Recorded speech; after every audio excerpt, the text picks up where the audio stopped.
around you. You'll see people sitting next to you, behind you, in front of you, all around you, and you can probably agree that you look different from each of these individuals. You probably have different personalities, different features, different heights, and different body shapes.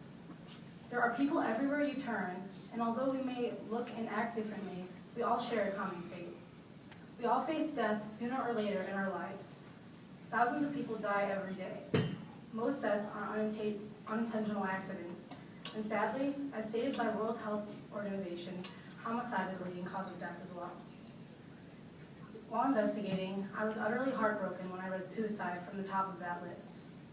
Suicide is when somebody consciously decides to take their own life. As horrible as this may seem, it is becoming a major issue in the world we live in today.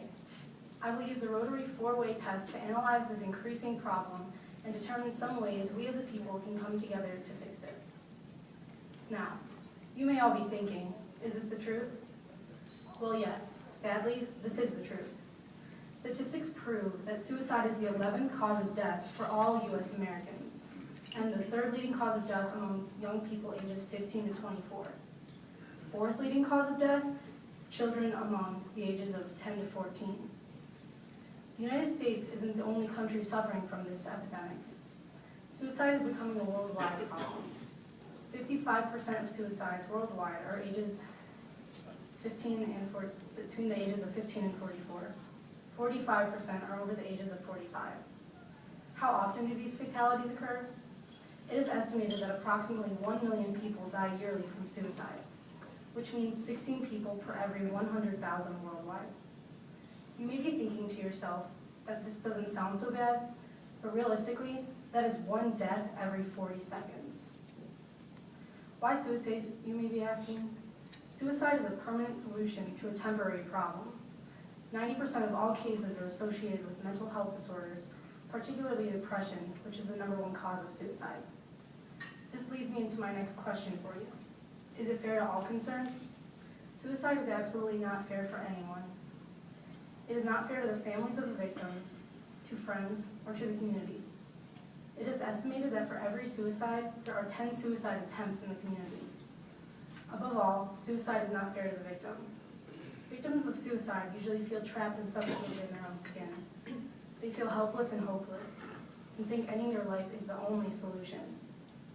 What many suicide victims do not know is that there is a solution. Depression is very treatable, but 2 out of 3 people will never seek treatment.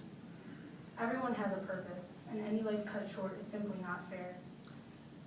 There was a time in my life where I felt hopeless. My grades were dropping, my friends were nowhere to be found, I hid in isolation, and honestly, ending my life seemed like a pretty good alternative to misery that felt as endless. Those who know me would probably agree that I'm generally a happy person and friendly with everyone. But sometimes, the people who look the best feel the worst. I'm telling you about this experience in my life because people shouldn't be ashamed of how they feel or how they felt. And if people didn't battle with this, many more would seek help.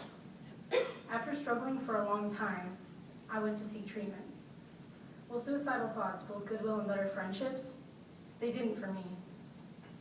When I felt this low, I pushed all of my friends and family away, and pushed what I thought was right for me away. I have learned what does build goodwill and better friendships is recovery. Recovery from this point in my life has helped me to become more comfortable with myself and be able to approach and accept more people the way they are. Also, this experience taught me to love myself and build goodwill. Lastly, will finding a solution be beneficial to all concerned? The solution to this problem will benefit everyone concerned. It will save the families from a lifelong guilt. It will save a best friend from an early traumatic experience. It will save a community's trust, but most importantly, it will save a person their life. At the beginning of this speech, I told you somebody commits suicide every 40 seconds.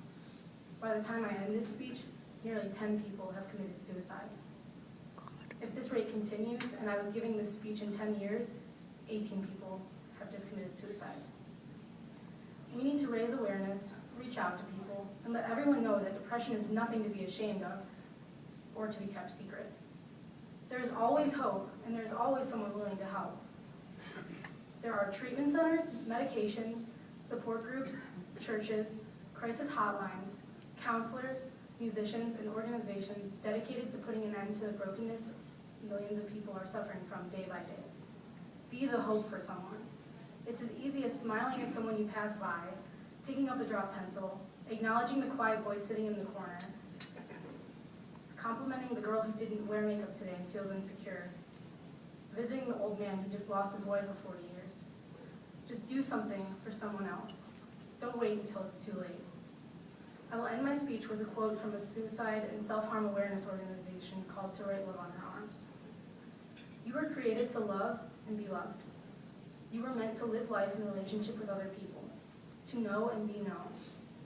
You need to know that your story is important and that you're part of a bigger story. You need to know that your life matters.